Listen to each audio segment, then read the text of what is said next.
Hola y bienvenidos a la siguiente sesión, en la que trataremos de comprender uno de los elementos geométricos y matemáticos más complejos y hermosos que existen, los fractales. Antes de comenzar, me gustaría que pensaran en los elementos de las imágenes, las galaxias, las neuronas, las cordilleras y las costas. ¿Qué similitud existe entre estos elementos? En primera instancia pensarán que no existe ningún tipo de relación entre ellos. Sin embargo, dentro de cada uno de estos elementos existen patrones interminables que en las matemáticas son conocidos como fractales. Un ejemplo básico para conocer un fractal es el brócoli. ¿Por qué? Porque cada forma del brócoli es una versión similar de una de sus ramas. ¿Esto qué significa? Significa que al cortar la rama de un brócoli obtendrás una versión más pequeña pero idéntica del brócoli original. Otro ejemplo básico es el copo de nieve. Todos se parecen y pertenecen a patrones interminables que se repiten, pero no existen dos copos de nieve que sean idénticos. Entonces, ¿qué nos explica la geometría fractal? La geometría fractal nos da una visión amplia de por qué la naturaleza funciona de la manera en que funciona. ¿Por qué se crean estructuras nuevas que se autorrepliquen pero que a la vez son únicas? Y cómo cada elemento, por más pequeño que sea, sigue siendo importante para un elemento mucho más grande. Dentro de la siguiente sesión y con mis compañeros podrán aprender cómo se acuña el término fractal, de dónde viene, de qué manera funciona un fractal, cómo influye dentro de la naturaleza y cómo nos afecta en nuestro día a día. Espero que disfruten la sesión y que puedan aprender lo necesario. El término fractal fue acuñado por Benoit Mandelbrot, que a finales de los años 70 era investigador para IBM. Mandelbrot estaba muy interesado en el trabajo del alemán Georg Cantor, que su trabajo consiste en que una línea puede ser dividida infinitas veces. Y también estaba muy interesado en el trabajo del sueco George Van Gogh, que su trabajo consiste en un triángulo que tiene un perímetro infinito, pero un área finita. Mandelbrot utilizó la informática moderna que se estaba desarrollando en IBM para repetir estas ecuaciones muchísimas veces, millones de veces. Y así nació el conjunto de Mandelbrot. El conjunto de Mandelbrot es una visualización geométrica infinita de un fractal, la de Mandelbrot, la que él creó. Este conjunto de Mandelbrot corresponde a la ecuación de Mandelbrot, de ahí viene su nombre. Esta ecuación, conforme se va aumentando el grado, se va pareciendo más a un copo de nieve. Ahora, si yo les pidiera entre un conjunto de imágenes, entre fractales y no fractales, elegir cuáles de esas sí son fractales, ustedes podrían elegir más o menos las correctas. Pero si yo les preguntara matemáticamente o cuáles son las propiedades de los fractales, creo que muy pocos de ustedes me podrían responder. Por eso yo les explicaré las características de un fractal. Primero, el fractal tiene autosimilaridad, lo cual significa que aún haciendo un cambio de escala podemos ver el mismo patrón en ese fractal, aunque no siempre cumple esa característica. 2. Que la dimensión fractal es mayor que la dimensión topológica. 3. Que no es derivable en ninguno de sus puntos. Ahora, yo sé que a ustedes esto les podría resultar algo muy técnico, pero por eso les preparé un método para poder identificar de forma sencilla qué es un fractal. Se llama el método de conteo de cajas. Primero, tenemos una área cuadriculada. En esa área cuadriculada nosotros dibujamos una línea, la cual ocupa 4 de esas cajas. Es decir, toca 4 de esos cuadritos, por decirlo así.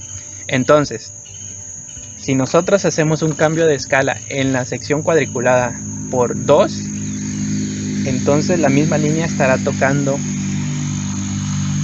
8 de esas cajas. Entonces, vimos que es un factor de crecimiento de 2, como la dimensión topológica de los cuadrados, es decir, de las cajas, siempre es 2, utilizamos base 2.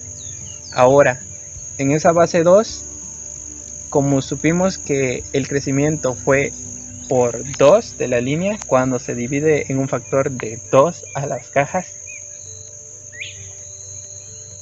2 elevado a la 1 es 2, así que la línea tiene dimensión 1. Ahora probemos con una figura cerrada, como el cuadrado. En el cuadrado sucede lo mismo, nosotros tenemos a un cuadrado que toca a 4 cajas, es decir, las encierra. Si nosotros aplicamos el mismo método e multiplicamos el factor de la escala de la sección cuadriculada por 2, nosotros estaríamos tocando 16 cajas. Ahora, nuestro factor de crecimiento fue de 4. Utilizamos base 2, como ya expliqué la razón por qué anteriormente. Entonces 2 elevado a la 2 es 4. Y 2 es la dimensión topológica del cuadrado. Ese es de toda la vida. Pero, ¿qué sucede con cuando lo intentamos con un fractal? Por ejemplo, el triángulo de Persnitzky.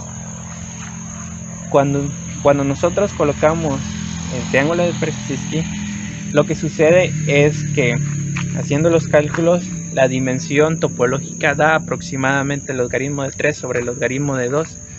Y es ahí donde sabemos que es fractal, porque debería ser, si tomáramos solo el área del triángulo, nosotros tendríamos una dimensión topológica de 2, pero no, tenemos una división topológica de 1.58 aproximadamente, como se muestra aquí. Entonces podemos concluir que eso es un fractal. Como claro, este es un método, pero existen muchos otros. Actualmente, las aplicaciones de los fractales es demasiado amplia y están presentes en nuestro día a día sin que nos demos cuenta de ello. Como hemos visto anteriormente, un fractal es una estructura que se repite a varias escalas. Esto nos permite analizar y estudiar ciertos espectros y fenómenos de nuestra vida cotidiana, como lo puede ser el análisis de enzimas, el estudio de terremotos, los movimientos de finanzas y moneda, la codificación de señales de audio y video, el estudio del cambio climático o incluso el análisis del cáncer. Todas estas aplicaciones son analizadas mediante una codificación fractal. Este es un método de codificación con pérdida para imágenes digitales. Esto se basa en el hecho que ciertas partes de una imagen se parecen a otras partes de la misma imagen. Aquí los algoritmos fractales convierten estas partes en datos matemáticos que se llaman códigos fractales y posteriormente recrean la imagen codificada, de manera que a partir de ciertas partes de una imagen se puede recrear una imagen aproximada en donde ya es posible empezar a analizar y estudiar el fenómeno y así obtener ciertos datos de importancia. En conclusión, podemos definir a los fractales como formas, objetos geométricos cuya estructura se repite a diferentes escalas. Hace mucho tiempo que se descubrieron y se vienen estudiando a lo largo del tiempo, creando con ello numerosas aplicaciones para el bien humano, para el desarrollo, para solucionar problemas que emergen, para entender lo que nos rodea, la naturaleza, el universo, porque podemos encontrar ejemplos de fractales en nuestra vida cotidiana. Muchas gracias por su atención y el tiempo brindado. Aquí pueden ver algunas referencias si desean indagar un poco más sobre el tema. La verdad es un tema muy interesante del cual se debería tener más conciencia en la comunidad estudiantil, mucha información que falta por entender, y ese es el deber de cada uno de ustedes.